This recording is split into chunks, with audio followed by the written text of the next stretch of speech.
Ethan Skolnick here, and before we get to today's episode, I want to tell you about a great new sponsor of the 5 Reasons Sports Network and the 5 on the Floor podcast, but they are not new to you, most likely, because they've been doing great work for so many years. You know, East Coast Public Adjusters wants you to know there's only 10 months left to open your IRMA claim. Call now before it is too late. That's 855-GET-ECPA, 855-GET-ECPA. Do you have a leaky roof? Are you experiencing plumbing issues? These problems are most likely covered by your insurance policy. So don't settle for less. For a free, no-obligation inspection, call East Coast Public Adjusters. They've been in business for 31 years, almost as long as I've been alive, since 1988. That's right, the first year of the Miami Heat. Here's the number again. 855-GET-ECPA, 855-GET-ECPA, or visit their website, ecpaclaims.com. Their knowledgeable staff is standing by to answer all of your questions. That's East Coast Public Adjusters. This is 5 on the Floor, episode next. Welcome to 5 on the Floor, a Miami Heat and NBA podcast from Ethan Skolnick with Alphonse Sidney, a.k.a. Alf954. Brought to you by the 5 Reasons Sports Network.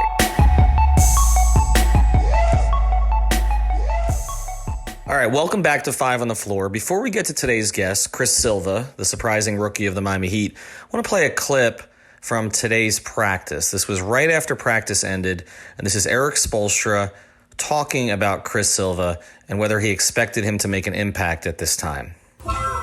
We were all really, obviously, super intrigued with him. Summer league and summer workouts.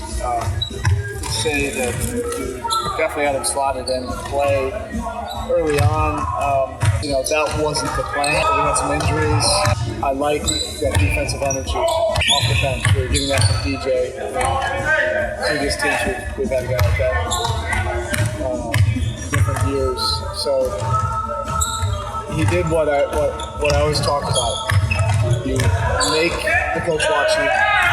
You make the coach have to notice you, then play you, and then you make the coach have to make tough decisions.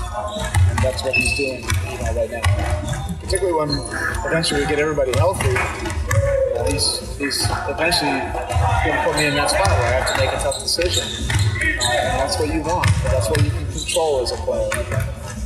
And he's done that very well. He has a tremendous work ethic and a desire and ambition. So he gets better week after week. And that's why I don't want to put a ceiling on him. I don't know where this can go. He's advancing quicker than I anticipated. There seems like there's a lot more to his game than just energy, though. Well, he works at it. Just in the time we had him in Summer League to where he is now, he's a completely different player. Now he spent several weeks in the Malik Allen Big Man Camp and diligently worked at it every single day. I told him 3 weeks ago, I said, I've been waiting for you just to have a sluggish day. I'm waiting for you to come in late one day. I'm waiting for you, and late for him is early for everybody else because he's here before everybody else, but I'm waiting for him to be human. Right now he hasn't shown it. Ethan Skolnick here for the 5 on the Floor podcast on the 5 Reasons Sports Network. We're at American Airlines Arena. Now, there have been a lot of surprises this season for the Miami Heat. The way that Kendrick Nunn has played since he's stepped in, Tyler Hero contributing as a rookie, and a whole bunch of other good things that have happened. But this might be the biggest surprise. I don't know that we came into this year coming off a summer league that we expected Chris Silva to be playing the kind of minutes he's playing and making the contribution he is, but got an opportunity now to tell his story a little bit. Chris, thanks for joining us. Thank you. So let's go back to the beginning of this before we get to now. You're 16 years old. You're from Gabon, a small country in Africa, and you take 4 flights to get to JFK in New York. At that point, you spoke how much English? 0. None of it. I didn't have the chance to learn English before I did that journey. So when I came here, I knew no English, 0. So what was that trip like? What was your expectation for it? How did you get around? I just believe that God got me through that trip because I don't know, man. I could have been lost or missed my flight. There was a pretty high chance that thing could happen, but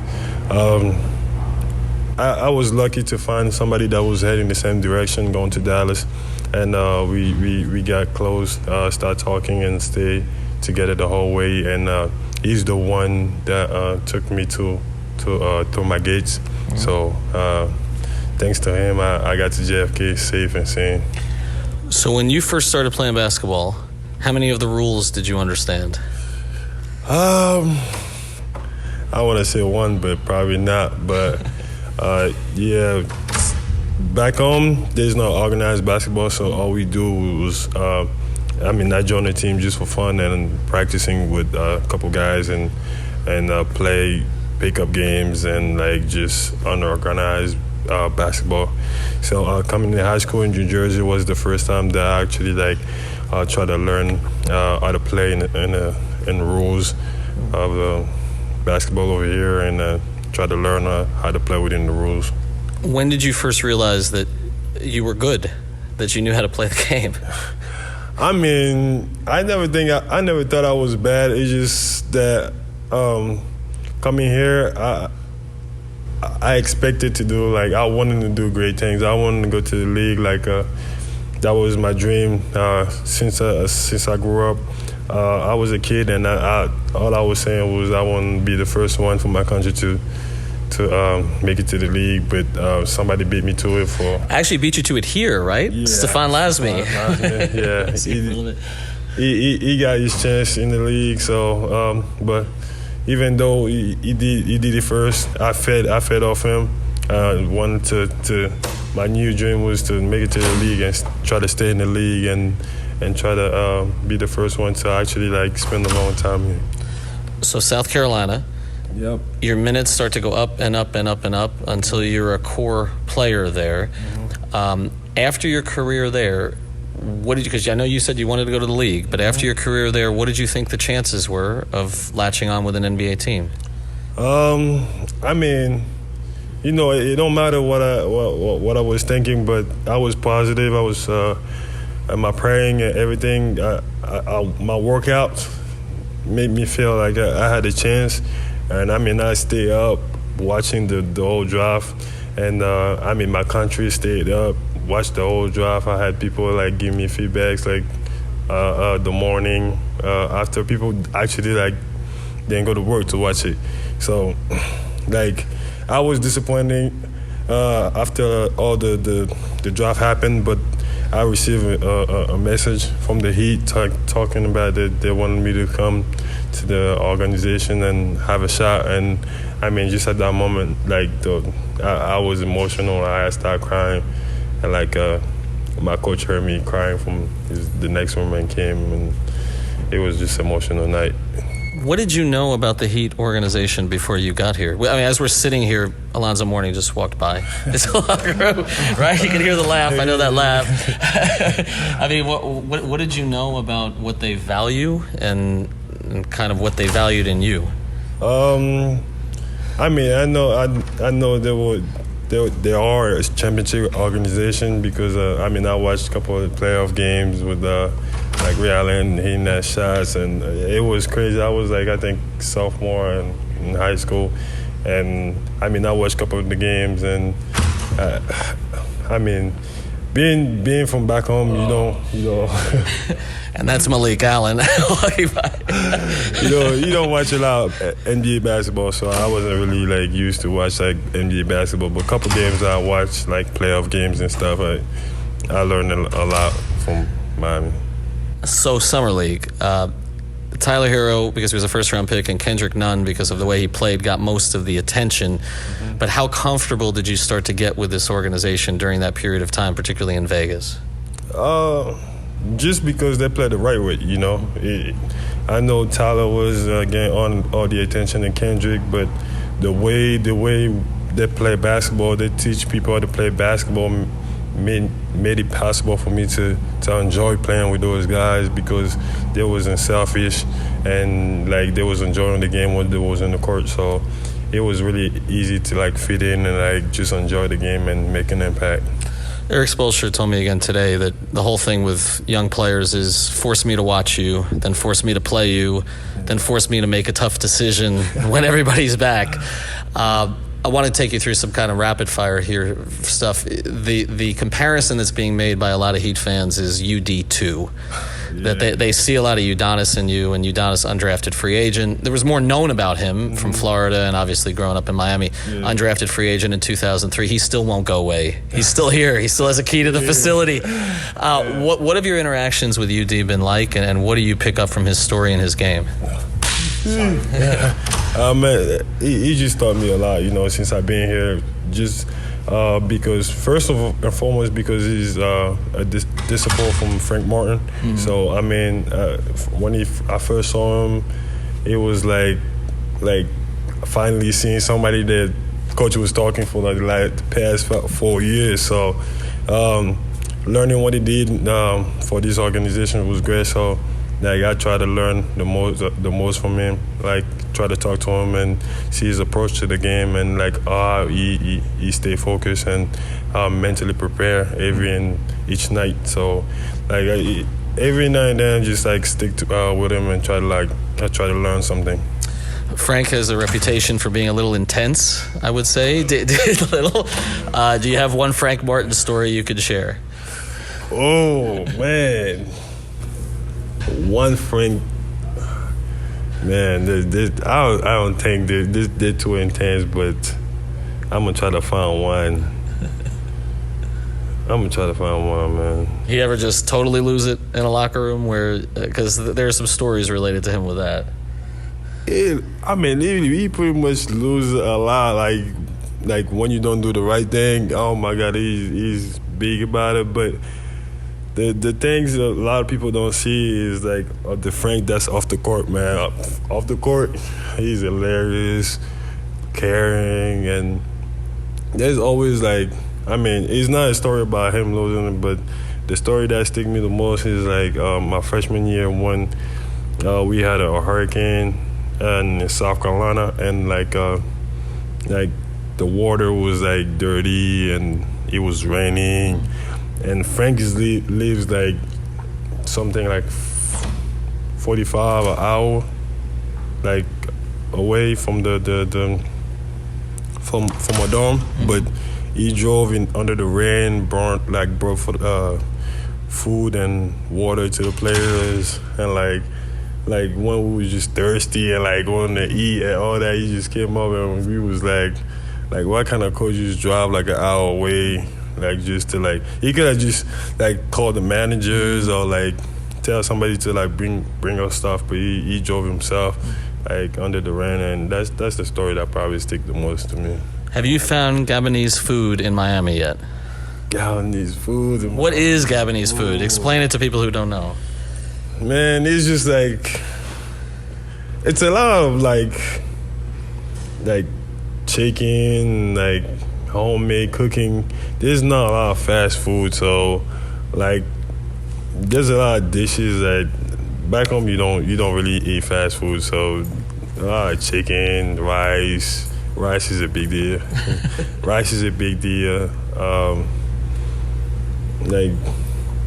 Basically fried food. Well, they have a lot of fried food in South Carolina, but I don't know. I don't know if they had Gabonese food, right? Yeah, it's just home cooking. It's just good. I don't know how to explain it, man. It's just natural, and the flavor is just natural is fresh. So who's here with you now? And you mentioned your country stayed up to watch the draft. How much attention and joy are they taking from what you're doing right now?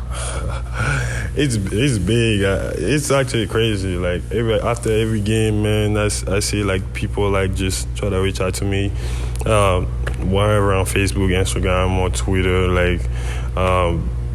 talking about that it's finally good to have somebody from the country to play in the league, and you know what I'm saying, that gives them a reason to watch the game and to actually tune in to the NBA games and stuff. So I'm just proud that there's a lot. First it was me wanting to realize my dream, but to know that there's kids back home that just look up to me and want to do the same, and now believe that they can do such a thing is making me proud. Eric Spoelstra talked about your improvement he also said he's waiting for you to have a bad day. That he said he's waiting for you to be human. That the way that you've taken to Malik's drills, that was Malik Allen who walked by us. But also it's a strange situation because they're trying to manage your days here. I know that you may practice tomorrow, but they're trying to manage your days until they can clear the space. How do you hide having a bad, because everybody says your energy has been off the charts, consistent every single day, which again reminds me of UD from 16 years ago. Yeah. But how do you generate that kind of energy and passion? First and foremost, I stopped playing basketball just to get away from like everything else in life. So like when I get on the court, it's like my mindset changed. But also like when I got to Frank, he just taught me how to be the same every day. If you wanna be good, you gotta bring the same energy every single day. Not one, not twice. It's every day. If you wanna win, you wanna win every game. So you gotta do the same thing over and over again. So it's just something I picked up over there. And I had it for a little bit, but Frank just emphasized that side of me where when I step to the gym, it's like I clear everything out and just like want to get better, want to give everything I have and like just like work. Two more quick things. I noticed the hook in the lane the other day.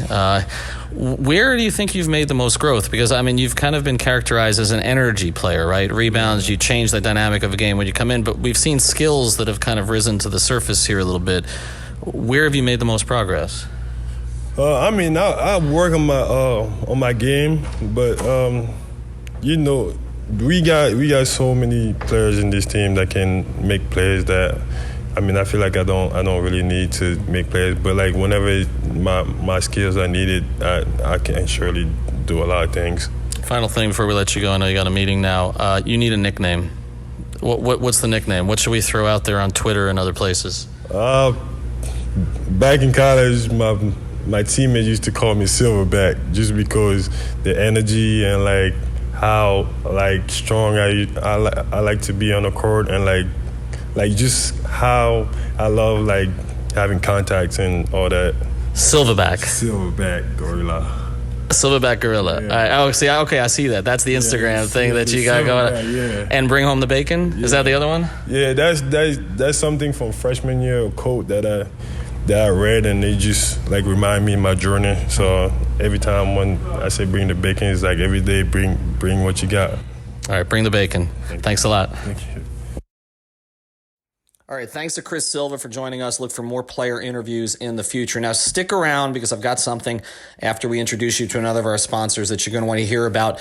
But if you don't know this sponsor, well, you probably know this sponsor. It's AutoNation, the largest auto retailer from coast to coast. If you're looking to buy or sell a vehicle, AutoNation's where you want to go. Their friendly and knowledgeable staff here in South Florida will help you save big on a huge selection of new cars, trucks, and SUVs, Toyota, Honda, Chevrolet, Mercedes-Benz, and much, much more. You're looking to buy pre-owned? Shop AutoNation's huge selection of one-price pre-owned vehicles, all clearly marked with one price, their lowest price guaranteed. You want to get rid of an old car, turn it into cash today. Get a top dollar offer and a check the same day. They'll buy your car with no purchase necessary. But here's the biggest thing. We've had a bunch of people do this that listen to this podcast and the other podcasts in our network. Contact me at 5 Reasons Sports on Twitter. That's the number 5 Reasons Sports on Twitter. Just DM me. I most likely follow you. I'll get the message, trust me, because if you're in the market for a new car and you do that, I will get your information to an AutoNation senior manager so they can reach out to you directly, cut out all the frills, and walk you through the buying process. So that's at 5 Reasons Sports, and that's AutoNation.